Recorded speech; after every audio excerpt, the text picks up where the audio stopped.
My dear friends, I really feel deep in my heart and soul the need to share a few words. Completely spontaneous, watching, listening, just feeling the sense, that dark cloud coming from Surfside, Florida. The crumbling of a structure with close to 150 people not accounted for. You can just feel the tension in the air. So though, on one hand, what is there to say?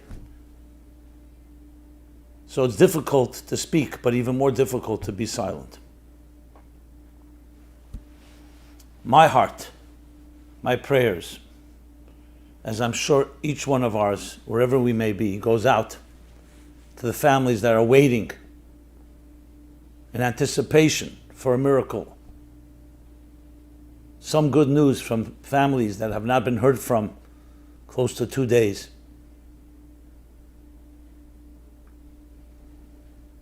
We are all in this together, and as such, it's a tragedy for each one of us, especially when you see it in such glaring focus, completely inexplicable.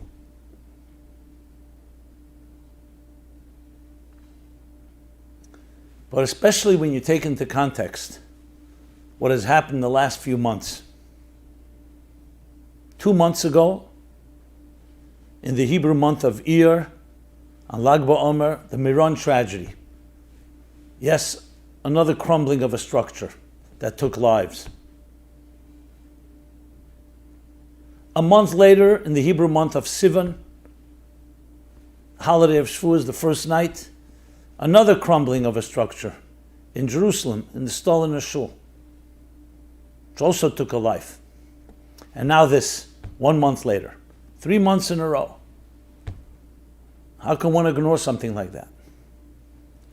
So let me begin by saying, after our prayers and our hearts and souls go out to everyone, those that have been lost and those that we're waiting to hear good news from, Maimonides writes, and he writes in the beginning of the laws of fasting, and we're coming this Sunday to one of these fasts, the 17th of Tammuz, which yet again commemorates the crumbling of a structure, the breaching of the walls of Jerusalem close to 2,000 years ago by the Romans, and a few hundred years before that by the Babylonians. So Maimonides writes that when a catastrophe strikes a community, it is cruel and insensitive to see it as an accident. We must use it as a wake-up call to soul search, introspection, and see what we can do to repair the ruptures of our own structures. That's a bit paraphrased, but that's the idea. So here's my call to myself and to each one of us. When you see the crumbling of structures physically, including also psychologically and emotionally, which we can include in that the events that have been happening the last year, 2 years, the disruption and the crumbling of infrastructures, upheavals, shaking up all our systems and all our structures. We can either just raise up our hands and say, what are we to do? And retreat in fear, or we dig deeper. And though we don't have an answer, but our answer is in our actions, what we do. We must repair our structures. The breach of the wall of Jerusalem, close to 2,000 years ago, which we honor this Sunday. I mean, literally Sunday, this Sunday.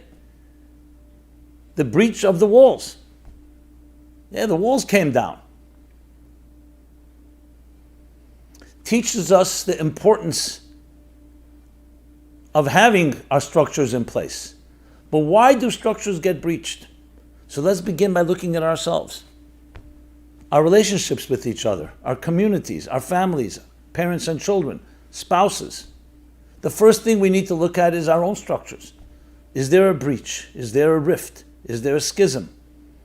Is there something we can do to repair the relationship between you and another?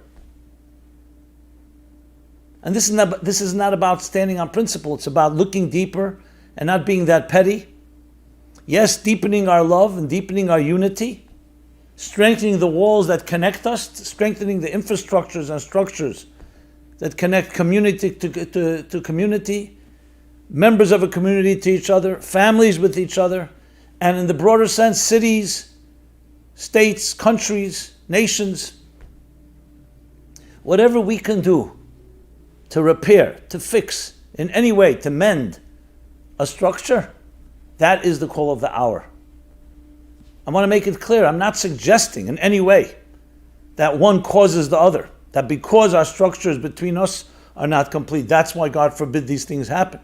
That's not how we behave, we don't point fingers. We're looking how to strengthen and we're looking to learn lessons from what's going on around us. So you see crumbling structures, you have to ask yourself, what's going on with my structure, with my life, with the life of my loved ones, with the life of others around me? Once and for all, to create a revolution of building up structures. There's no question, even on the level of science and quantum mechanics, that everything we do in one corner of Earth affects all other corners of the Earth. That when we do our part, it will help strengthen all the structures of the world. And yet at the same time, our hearts cry out. Why? Innocent people sleeping in the middle of the night, suddenly. And not in some third world country, which there also it's a tragedy, but there you could say the structures are fickle. We're talking about in the United States of America. When do you hear of things like this? So in context, we cannot be insensitive and just dismiss it, or just cry out and say our prayers, let's say a little Tehillim, Psalms. No, we have to have actions. And why indeed was the temple destroyed close to 2,000 years ago? Precisely because the structures of the community broke down. Because of wanton and unnecessary hatred, sinas chinam, for no particular reason. People just disliked each other. So when human beings and souls and hearts breach their own structures, what do you think the result is? The destruction of the walls and then ultimately of the temple. Because the whole purpose of the temple is bringing the divine presence, a higher state of reality into existence. And when you cannot contain that blessing because you're not united, you breach your structures, your walls have been breached, emotionally and spiritually, so the divine cannot reside there. The walls are broken. It's like having a broken cup. Blessings cannot be contained in a container that's been somewhat damaged. And yet again, then we're told that was the cause. Today we don't speak that way. It's not the cause, it's what we need to do. And just as we're shocked by these events, and we're not complacent, so too must we be shocked and not be complacent about the actions that each of us now initiates. So as we're about to enter what is called the 3 weeks, the dire straits of the 3 weeks, the Bein Hamtzarim, that begins with the breaching of the wall. And we still remember it thousands of years later, because in its spiritual and psychological sense, it's still happening now. And we see events coming from South Florida, which could have been anywhere, God forbid. So it's about us. And people who we again hope and pray will all come out intact. But as we wait, and as the efforts are done in a powerful way by all those that are helping them, by the first responders, by those that are laboring, those that are supporting, that providing some refuge to these broken hearts and souls, each one of us, wherever we may be, must do our part. So on this Friday afternoon, I call out to you, I call out to myself, to follow exactly those words. Let's not be insensitive. or dismiss this as an accident. We must do things to repair the breaches of our crumbling structures. And this includes personally, as well as professionally, in every possible way. Please share this message with anyone you feel you can reach. We're all in together, and we all need each other, because structures cannot stand with one component alone. We're all parts of these walls, of these structures, of these infrastructures. Let's bond them together.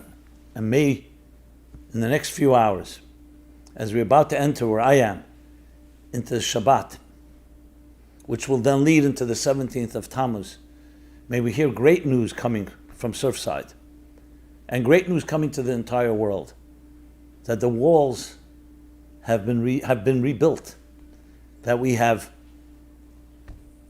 mended and corrected with even more strength all those breaches and all those schisms and all the disparities and dissonance, wherever it may be, as we march into, in the words of the Prophet, that these days will be transformed from days of grief and mourning into days of joy and celebration. Shabbat Shalom. May we only hear good news, and God bless you. Thank you.